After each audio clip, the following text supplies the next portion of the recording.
Naging proud nga ang mga Filipino fans sa naging performance na ipinakita ng Gilas laban dito sa powerhouse team ng Dominican Republic.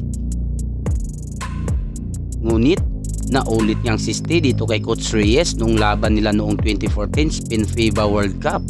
Pareho nga ang naging sistema sa laban dito sa Dominican Republic noong makalaban ng Gilas ang Argentina at Croatia. Naging maganda nga ang labanan nila noong 2014 laban dito sa Argentina na nagawa pang makalamang ng Gilas Pilipinas sa mga quarter ng laro.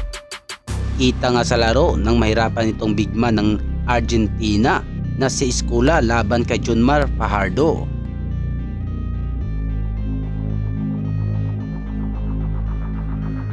Nagka-foul trouble nga itong si Escola dahil sa pagbabantay niya kay Junmar Fajardo at gumanda ang play ng Gilas Pilipinas. Nakakuha pa nga ng highlights